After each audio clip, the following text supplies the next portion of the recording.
Imagina estar encerrado en un tanque de metal bajo el agua, con los pulmones ardiendo, sin poder respirar, sabiendo que si entras en pánico morirás ahogado frente a tus instructores. Eso no era una tortura, eso era apenas el comienzo del entrenamiento para convertirse en submarinista, y miles de hombres lo intentaron, pero solo los más fuertes, los más mentalmente inquebrantables, lograban llegar al mar.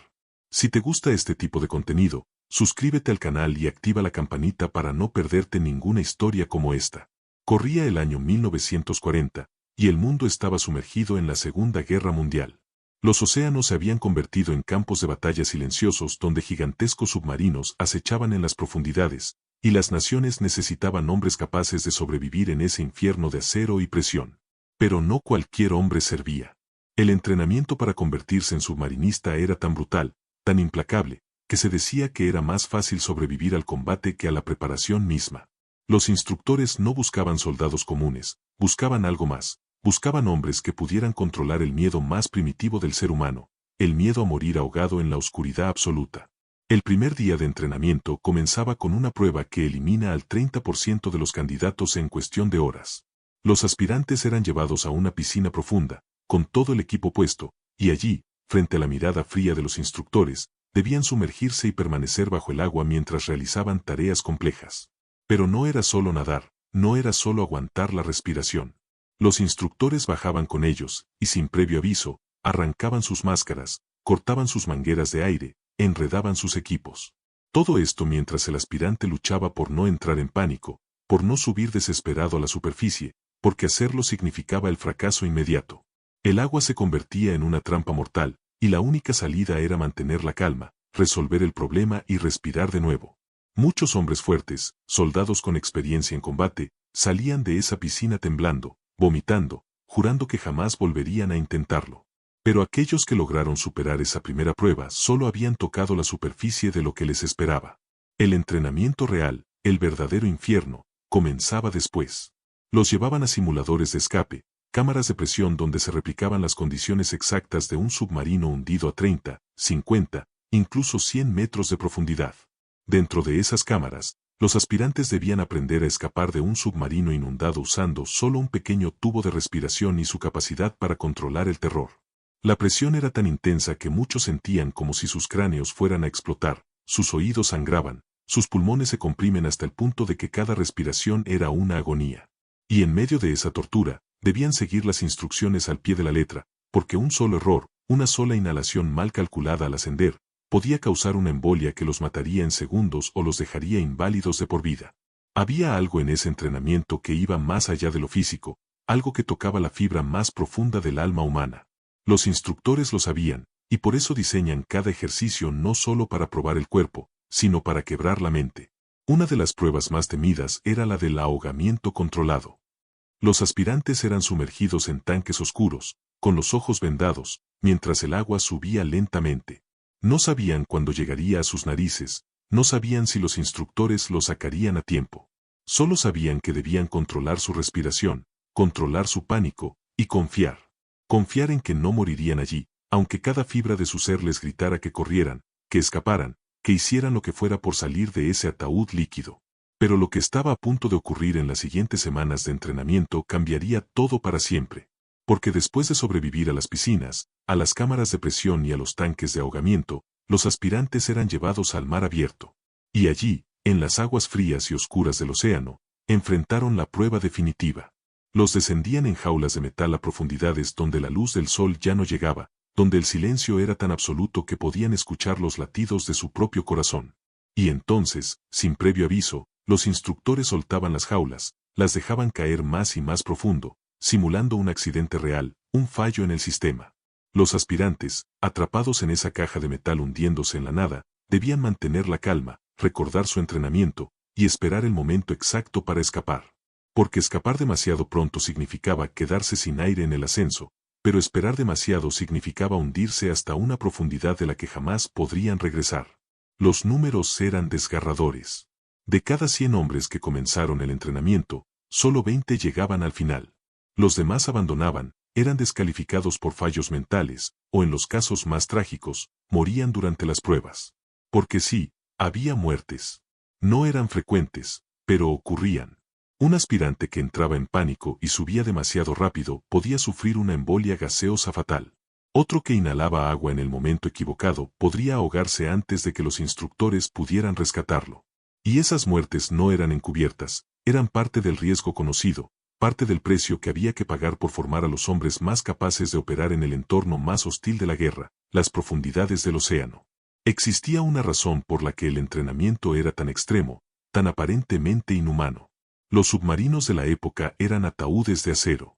Cuando uno era alcanzado por una carga de profundidad o sufría un fallo mecánico, no había segundas oportunidades. Los hombres atrapados en su interior tenían minutos, a veces segundos, para escapar antes de que la presión los aplastara o el agua los ahogara. Y en esos momentos de pánico absoluto, cuando todo a su alrededor era caos, oscuridad y muerte, necesitaban actuar con la precisión de una máquina. No podían dudar, no podían titubear, no podían permitir que el miedo los paralizara. Y la única forma de crear hombres así era someterlos a ese mismo terror una y otra vez durante el entrenamiento, hasta que sus cuerpos y mentes aprendieran a funcionar en condiciones que destruirían a cualquier persona normal. Pero no todo era físico. Había un componente psicológico que muchos no esperaban. Los submarinistas debían aprender a vivir en espacios claustrofóbicos durante semanas, incluso meses, sin ver la luz del sol, sin respirar aire fresco, compartiendo el mismo aire reciclado con decenas de hombres. El entrenamiento incluía sesiones de confinamiento donde los aspirantes eran encerrados en réplicas de submarinos, en compartimentos tan estrechos que no podían ni estirarse completamente. Y allí, en esa cápsula de metal, debían realizar tareas, mantener su cordura, y convivir con otros hombres que también estaban al borde del colapso mental. Los instructores monitorean cada reacción, cada signo de debilidad. Porque un hombre que perdiera la cabeza dentro de un submarino real no solo se ponía en peligro a sí mismo, sino a toda la tripulación. Había historias, relatos que se contaban en voz baja entre los aspirantes, de hombres que habían quebrado durante el entrenamiento. Uno de los casos más escalofriantes ocurrió en 1943, cuando un aspirante entró en un estado de psicosis durante una sesión de confinamiento prolongado. Comenzó a gritar que no había suficiente aire, que todos iban a morir, y en su delirio intentó abrir una escotilla de emergencia que, si hubiera estado en un submarino real bajo el agua, habría inundado todo el compartimento y matado a todos. Los instructores tuvieron que reducirlo por la fuerza, sacarlo del simulador, y ese hombre nunca volvió a ser el mismo. Esas historias no eran leyendas, eran recordatorios brutales de que el entrenamiento no era un juego, y que la mente humana tenía límites que, si se cruzaban, no había vuelta atrás. Y si has llegado hasta aquí, si esta historia te está atrapando tanto como a mí cuando la investigué, te pido que te suscribas al canal porque tenemos muchas más historias así, historias que te harán cuestionar los límites del ser humano. Los que sobrevivían a todas las pruebas, los que llegaban al final del entrenamiento, eran hombres transformados. Ya no eran los mismos que habían entrado meses atrás. Habían sido despojados de sus miedos más profundos, habían enfrentado la muerte una y otra vez, y habían aprendido que podían controlarla. Cuando finalmente eran asignados a un submarino real, llevaban consigo una confianza que solo viene de haber sido probado hasta el límite absoluto. Y esa confianza era crucial, porque en las profundidades del océano, en medio de la guerra, no había espacio para la duda. Los entrenamientos no terminaban con la graduación. Incluso después de convertirse en submarinistas certificados, los hombres seguían sometiéndose a ejercicios de refresco, a simulacros de emergencia, porque las habilidades que habían aprendido no podían oxidarse, no podían olvidarse. Un submarinista que no practicaba regularmente sus técnicas de escape era un submarinista muerto. Y así, durante toda su carrera, estos hombres vivían en un estado constante de preparación, sabiendo que en cualquier momento podrían necesitar usar todo lo que habían aprendido para salvar sus vidas o las de sus compañeros. Había algo casi sobrenatural en la forma en que estos hombres operaban bajo el agua. Los veteranos contaban que después de años de servicio desarrollaban una especie de sexto sentido, una capacidad para detectar problemas antes de que ocurrieran, para sentir cambios en la presión o en el comportamiento del submarino que otros no notaban. Y ese instinto, esa conexión profunda con el entorno submarino, solo se desarrollaba después de haber sido forjado en el fuego del entrenamiento más brutal jamás diseñado. La Guerra Fría intensificó aún más estos entrenamientos. Con la aparición de submarinos nucleares capaces de permanecer sumergidos durante meses, las demandas sobre los submarinistas se multiplicaron. Ahora no solo debían ser capaces de escapar de un submarino hundido, sino de operar reactores nucleares, de manejar armamento estratégico, de mantener la cordura en misiones que duraban 90 días o más sin ver la luz del sol. Los entrenamientos se adaptaron, se volvieron más complejos, más especializados, pero la esencia seguía siendo la misma. Solo los más fuertes, mental y físicamente, podían servir en los submarinos. Y aquí está la parte que muchos no saben, la parte que me hizo estremecer cuando la descubrí. Durante décadas, estos entrenamientos fueron secretos militares. Las naciones no querían que sus enemigos supieran exactamente cómo preparaban a sus submarinistas, qué técnicas usaban, qué pruebas aplicaban. Pero después de la Guerra Fría, cuando muchos de estos programas fueron desclasificados, el mundo pudo ver por primera vez la verdadera magnitud de lo que estos hombres habían soportado. Y la reacción fue de asombro y horror. Porque lo que se reveló no fue solo un programa de entrenamiento militar, fue un experimento masivo sobre los límites de la resistencia humana, un estudio brutal sobre cuánto puede soportar una persona antes de quebrarse.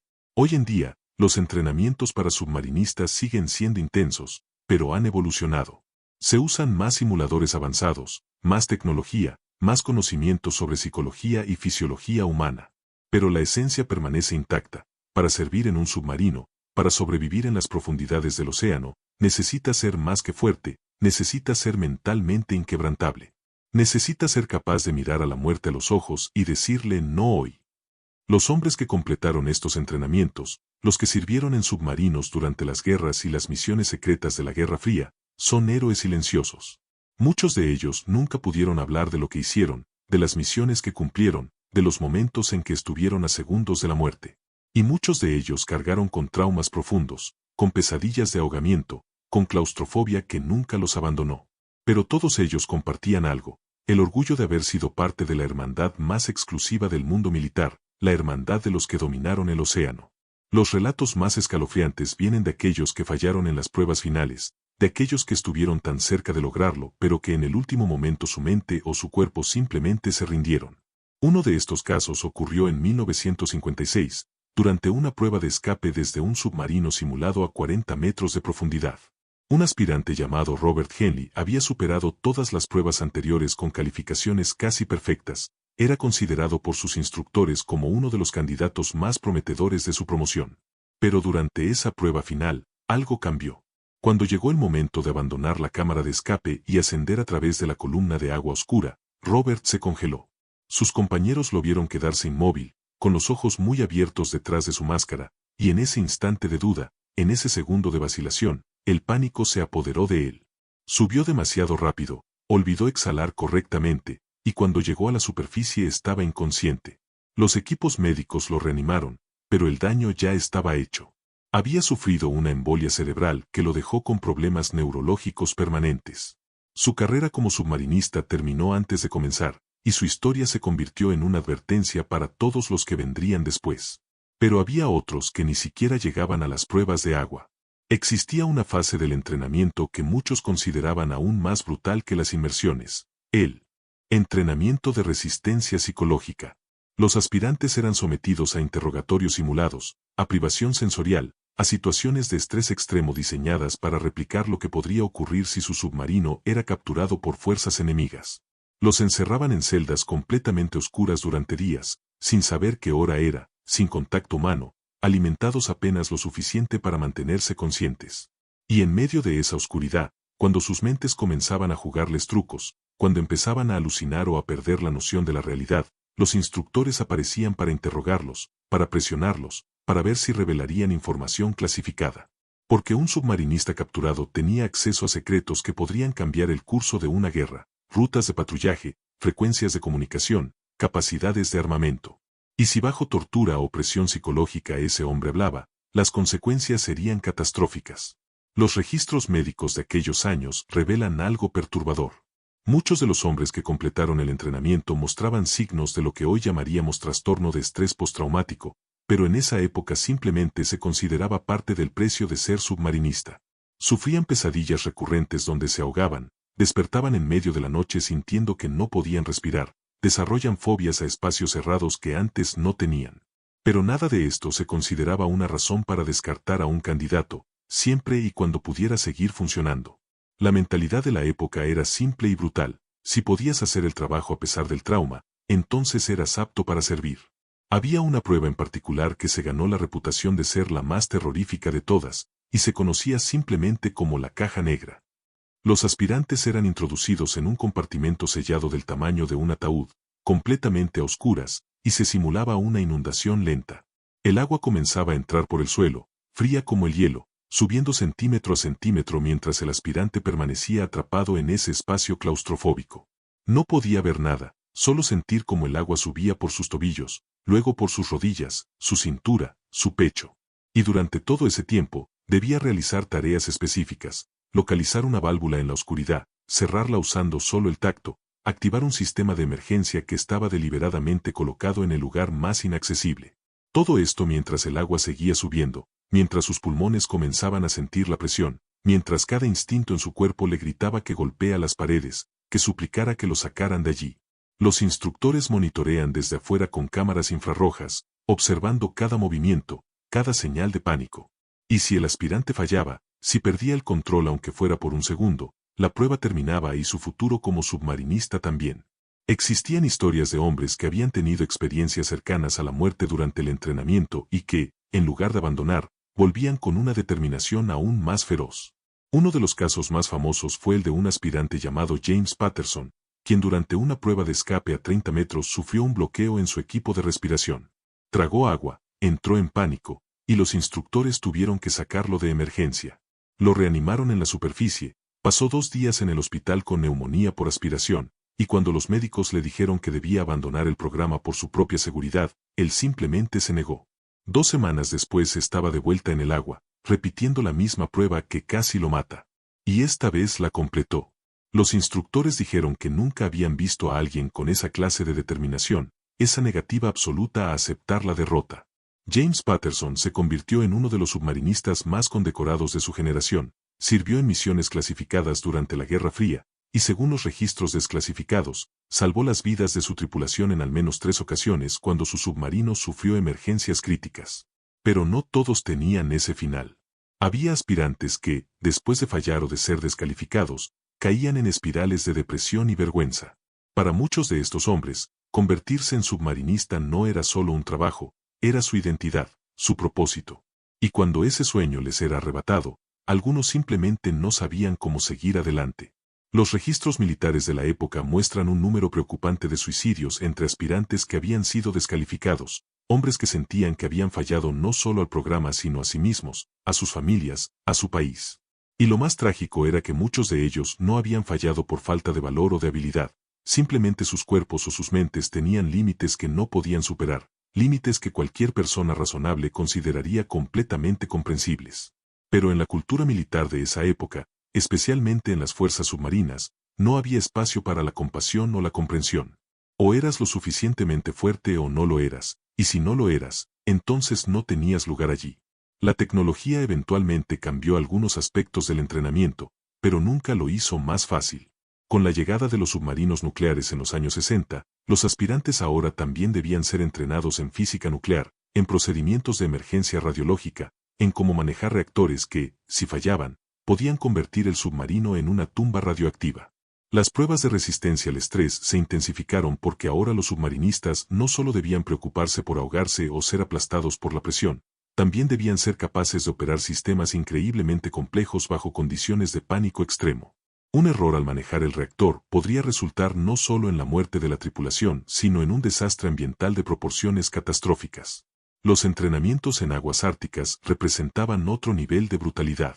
Los aspirantes eran llevados al océano Ártico, donde las temperaturas del agua podían matar a una persona en minutos. Allí, bajo el hielo, practicaban escapes de emergencia en condiciones que congelaba la sangre literalmente. Se les enseñaba que si su submarino quedaba atrapado bajo el hielo y necesitaban escapar, tendrían que atravesar metros de agua helada, encontrar un agujero en la capa de hielo, y emerger antes de que la hipotermia los incapacita. Y para enseñarles esto, los instructores literalmente los arrojaron al agua ártica con equipo mínimo y les ordenaron que encontraran la salida. Varios aspirantes sufrieron congelamiento severo, perdieron dedos de manos y pies, y al menos 2 murieron de hipotermia durante estos ejercicios en la década de los 70. Pero el entrenamiento continuaba, porque en tiempo de guerra, los submarinos operarían en esas aguas, y los hombres necesitaban saber cómo sobrevivir allí. Había también un componente de entrenamiento que pocos conocían, la preparación para el aislamiento social extremo. En misiones clasificadas de la Guerra Fría, algunos submarinos permanecían sumergidos y en silencio de radio durante meses. Los tripulantes no podían comunicarse con sus familias, no sabían qué estaba pasando en el mundo exterior, no sabían si sus seres queridos estaban vivos o muertos. Y debían seguir operando, seguir cumpliendo su misión, sin importar el peso psicológico de esa incertidumbre. Durante el entrenamiento, los aspirantes pasaban por periodos de aislamiento total donde se simulaban estas condiciones. Les decían que estarían sin contacto durante 2 semanas, pero luego extendían el periodo sin avisar, a 3 semanas, 4, incluso 2 meses en algunos casos extremos. Y observaban cómo cada hombre manejaba esa desconexión, esa sensación de estar completamente separado del mundo que conocían. Uno de los aspectos más sombríos del entrenamiento era cómo se manejaba el tema de la muerte. Los instructores eran brutalmente honestos, les decían a los aspirantes que si algo salía mal en un submarino a gran profundidad, no habría rescate. Les explicaban que el submarino se convertiría en su tumba, que se hundirán hasta el fondo del océano y permanecerán allí para siempre. Y les mostraron videos, fotografías de submarinos hundidos, de cuerpos recuperados de accidentes anteriores. No lo hacían por crueldad, lo hacían para asegurarse de que cada hombre entendiera completamente lo que estaba aceptando. Porque necesitaban hombres que pudieran enfrentar esa realidad y aún así hacer su trabajo, hombres que pudieran mirar a la muerte y decir lo acepto. Hubo incidentes durante el entrenamiento que nunca fueron totalmente revelados al público. En 1968, durante un ejercicio de escape en el Atlántico, un grupo de 6 aspirantes fue descendido en una cámara de escape a 80 metros de profundidad. Algo falló en el sistema, la cámara se inundó más rápido de lo planeado, y cuando los instructores intentaron subirla, descubrieron que estaba atascada. Los 6 hombres dentro tenían aire por aproximadamente 20 minutos. Los equipos de rescate trabajaron frenéticamente, pero el mecanismo de liberación estaba dañado. Al final, lograron liberar la cámara después de 18 minutos. Cuando la abrieron, encontraron a 5 hombres inconscientes pero vivos. El sexto, un aspirante de 22 años llamado David Morrison, había muerto. La investigación posterior reveló que David había dado su equipo de respiración de emergencia a otro aspirante que estaba entrando en pánico, sacrificando su propia vida para salvar a su compañero. Su muerte fue catalogada como accidente de entrenamiento, su familia recibió honores militares, pero los detalles específicos permanecieron clasificados durante décadas. Estos sacrificios, estos hombres que dieron todo incluso durante el entrenamiento, se convirtieron en leyendas dentro de la comunidad de submarinistas. Sus nombres eran recordados en ceremonias privadas, sus historias contadas en voz baja a las nuevas generaciones de aspirantes, no como advertencias para asustarlos sino como recordatorios de lo que significaba realmente ser parte de esta hermandad. Porque ser submarinista no era solo un trabajo, era una forma de vida que exigía que estuvieras dispuesto a morir no solo en combate sino incluso en preparación para el combate. Y así, década tras década, los entrenamientos continuaron forjando hombres capaces de operar en el entorno más hostil del planeta. Hombres que podían descender a profundidades donde la presión aplastará un cuerpo humano en segundos, que podían vivir en tubos de metal durante meses sin ver el sol, que podían enfrentar emergencias catastróficas y mantener la calma cuando cualquier persona normal estaría paralizada por el terror. Estos no eran superhéroes, eran hombres normales que habían sido sometidos a un proceso de transformación tan intenso, tan brutal, que salían del otro lado convertidos en algo diferente, algo más resistente, más capaz, más preparado para enfrentar lo imposible. Y todo comenzaba con ese primer día de entrenamiento, con esa primera inmersión en la piscina, cuando se daban cuenta de que todo lo que habían conocido hasta ese momento no los había preparado para lo que estaba por venir, y que solo los más fuertes, solo los verdaderamente inquebrantables, llegaron al mar.